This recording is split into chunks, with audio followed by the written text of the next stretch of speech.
नमस्कार.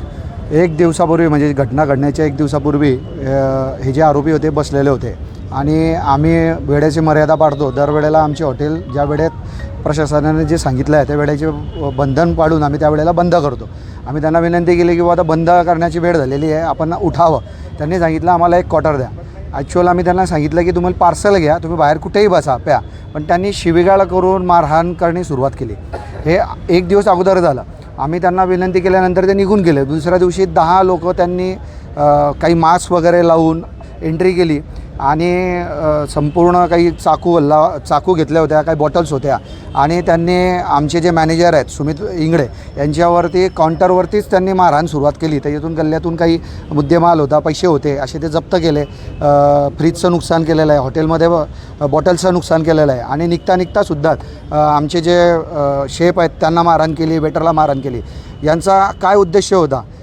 हॉटेल बंद करण्याचा किंवा पुढे भविष्यात शासनाला टॅक्सच नको गेला पाहिजे का? कारण मला तरी असं वाटतं की महाराष्ट्र शासनाला का भारत सरकारला सर्वात जास्त याच्यातून टॅक्स येतो आणि शासनाला विनंती आहे की याच्यात जास्तीत जास्त कारवाई यांच्यावरती केली पाहिजे, जेणेकरून भुसावळ शहरातल्या काय जळगाव जिल्ह्यातल्या कोणत्याच हॉटेलवरती अशी दुर्घटना होऊ नये. आणि असोसिएशनचं खूप खूप धन्यवाद व्यक्त करतो की आम्ही विनंती केल्यानंतर त्यांनी उपस्थिती दिलेली सर्व आज बंद पाडण्यात आलेलं आहे. धन्यवाद. तुम्ही बघू शकता इथे गुन्हा दाखल झालेला आहे, पण ते आरोपी पकडले गेले नाही आहे. त्यांना लवकरात लवकर पकडण्यात यावं अशी विनंती प्रशासनाने. जखमीची प्रकृती ठीक आहे, पण त्यांना 36% पडलेले आहेत. हे आमचे भाऊ आहे उमेश इंगडे, यांना सुद्धा मारहाण झालेली आहे, आपण बघू शकता. घटनेला 3 दिवस झाले, पोलीस प्रशासनाला अजून अद्याप आरोपी सापडत नाही. काय वाटतं तुम्हाला? प्रशासन करत आहे प्रयत्न. मला असं वाटतं की प्रशासनाने जास्तीत जास्त याच्यावरती लक्ष दिलं पाहिजे. SP साहेबांना विनंती आहे, मोठ्या अधिकाऱ्यांना विनंती आहे की यांनी लक्ष देऊन प्रकरण हाताळलं पाहिजे. धन्यवाद. माझं नाव वरुण इंगडे. 3 दिवसापूर्वी भुसावळमध्ये हॉटेल वरुण येथे अतिशय वाईट घटना घडली. हॉटेल मालकाला 36% पडले, हॉटेलची तोडफोड झाली. त्या अनुषंगाने आज आम्ही जळगाव जिल्हा रिटेलमॅन असोसिएशन आज 10 ते 1 वाजेपर्यंत बंद आज पुकारलेला आहे.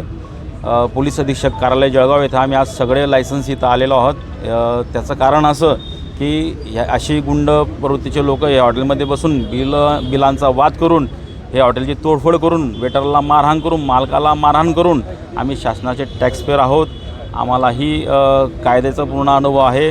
तर ह्या लोकांनी या संरक्षणासाठी यांच्यावर कठोर कारवाई होण्यासाठी आम्ही आज पोलीस अधीक्षक साहेबांना विनंती केली की असा प्रकार हा पुन्हा घडी जिल्ह्यामध्ये घडला नाही पाहिजे. साहेबांनी आम्हाला आश्वासन दिलं आहे, त्या आरोपींवरती कठोर कारवाई करू. आम्ही सगळे लायसन्सी आज इथं जमलेलो आहोत. ह्या घटनेचा आम्ही आमच्या असोसिएशन जळगाव जिल्हा असोसिएशनतर्फे आम्ही निषेध करत आहोत.